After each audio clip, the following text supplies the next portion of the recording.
Pour tous ceux qui s'intéressent au déblocage de téléphone et qui ont activé leur licence Unlock Tool chez moi, alors dans cette vidéo, je vais vous montrer comment vous pouvez installer les pilotes du logiciel Unlock Tool, qui est un des logiciels les plus puissants en déblocage de téléphone. D'ailleurs, ceux qui l'ont essayé, ceux qui ont testé ce logiciel, ils ont déjà compris que vraiment c'est un bâtard par rapport au crack que vous avez l'habitude d'utiliser. Alors, Unlock Tool, pour que ça fonctionne correctement, il vous faut nécessairement installer ces pilotes. Donc pour ceux qui ont installé Miracle Driver et autres, le pilote là, ça ne suffit pas forcément, hein, parce que les développeurs de Unlock Tool, ils ont pris tous les charges en compte. Ils ont dit que bon, il ne faut pas seulement qu'ils vous livrent le logiciel, il faut qu'ils vous livrent également les pilotes qui vont faire fonctionner le logiciel, parce qu'avoir le logiciel Unlock Tool installé dans votre ordinateur déjà activé avec une licence de 3 mois, 6 mois, 1 an, ça ne suffit pas, parce que vous pouvez exécuter un logiciel, mais tant que vous n'avez pas les pilotes qui vont permettre à ce logiciel de pouvoir reconnaître les différents téléphones que quand vous allez connecter par USB, c'est que le logiciel ne peut pas être efficace. Donc du coup, ils ont mis sur pied, ils ont développé en fait les pilotes pour que le logiciel puisse détecter de façon automatique les différents types de téléphones quand vous allez connecter. Donc vous voyez déjà, le logiciel est capable de prendre en charge les téléphones de marques Xiaomi, Samsung, Huawei, Oppo, Vivo, Tecno, Itel, Infinix, et des téléphones chinois, des processeurs MediaTek, Spectrum, même Qualcomm. Qualcomm déjà c'est américain, hein. Qualcomm c'est une entreprise américaine qui fabrique les processeurs Snapdragon. Voilà, donc du coup, pour que le logiciel puisse reconnaître ce type de téléphone là, vous devrez déjà vous rassurer que vous avez installé les pilotes correctement dans les drivers. Donc pour cela, pour installer les drivers, on va aller dans la partie config. Donc pour ceux qui ont déjà activé leur licence, vous allez aller dans config ici. Dans config ici, vous allez choisir Download Unlock Tool Driver, comme ceci, vous cliquez dessus. Automatiquement, ça va vous demander de télécharger rapidement. Bon, moi, j'ai déjà téléchargé. Donc, vous voyez ici, c'est sur le serveur de Unlock Tool. Vous allez juste cliquer sur OK pour télécharger. Donc, moi, j'ai déjà téléchargé. Il suffit juste d'ouvrir le fichier. Bon, il peut vous montrer où se trouve le fichier. Voici le fichier là en question ici. Donc, ce qui fait que il me faut juste double-cliquer sur ce fichier en question pour l'installer. Donc ce sont des pilotes. Cela veut dire que quand je vais installer, ça ne va pas s'afficher sur mon bureau. Non, ça ne va pas venir sur le bureau. Ça va juste s'installer dans la racine du système d'exploitation de mon Windows pour que tout fonctionne bien. Donc déjà, pour tous ceux qui utilisent les systèmes d'exploitation 64 bits, pour que ces pilotes là puissent s'installer correctement, vous devez vous rassurer que vous avez désactivé la vérification des signatures des pilotes. Donc vous allez venir ici dans config là, vous cliquez sur Disable Driver Signature, ensuite vous redémarrez votre machine. Une fois fait, maintenant vous pouvez installer les pilotes correctement. Donc moi comme j'ai double-cliqué là, voici comment pour les pilotes là, ça vient comme ceci. Vous allez voir Unlock Tool Driver Installer. Vous allez cliquer sur Install comme ceci pour lancer l'installation. Bon, moi j'ai déjà installé, donc je vais cliquer sur Non. Dès que c'est fait, vous cliquez aussi sur Install VPN pour que ça s'installe aussi correctement.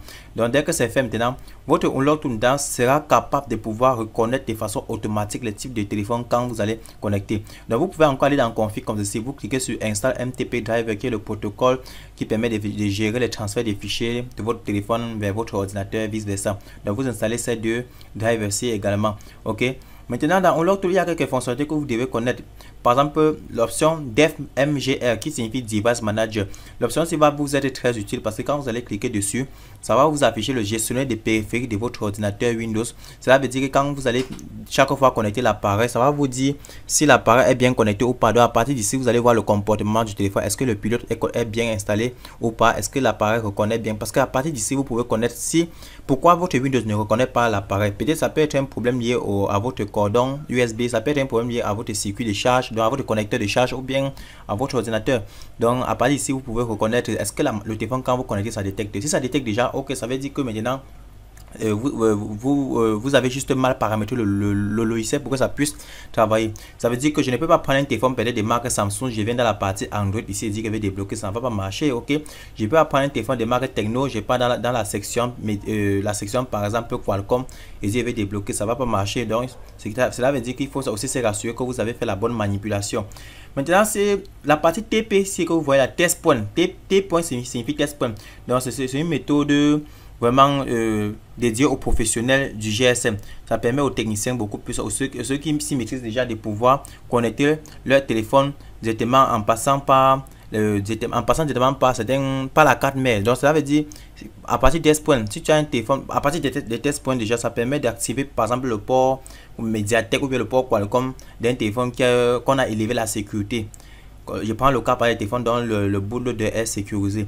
Par exemple, si on prend un Xiaomi, un Huawei Nova 7, automatiquement le logiciel nous dit déjà où on va essayer de court-circuiter avec une pincette pour activer le port Qualcomm. Donc si c'est un Huawei Qualcomm. Donc ici on a plusieurs. Si c'est un Oppo, vous venez sur Oppo là. Déjà ici on a déjà un schéma de où on va faire le test point rapidement pour que la machine puisse détecter son port de connexion. Ok, vous voyez comment c'est très facile. Maintenant la partie fastboot, c'est pour les téléphones qui fonctionnent, donc qui nécessitent le protocole fastboot ou bien le port, ou bien en fait le protocole fastboot pour pouvoir être détectable par l'ordinateur. Dans la partie ici, vous pouvez afficher les informations rapides de votre téléphone en fastboot en cliquant sur Quick Info et passer d'autres opérations. Dans ADB, c'est pour les téléphones que vous avez, qu'on a déjà eu à activer le débogage USB, vous pouvez déjà aussi afficher des informations. Vous avez aussi la possibilité de pouvoir enlever le compte Google directement et le verrouillage d'écran directement. Donc là, sans plus tarder, bon, c'était juste les options que je vais d'abord vous expliquer pour ceux qui ont déjà activé la licence. Plus tard, vous aurez encore des vidéos encore plus détaillées et des vidéos aussi qui vont beaucoup plus être pratiques. Donc du coup, on se dit rendez-vous dans la vidéo suivante et n'oubliez pas de liker la vidéo ainsi que de partager. Voilà.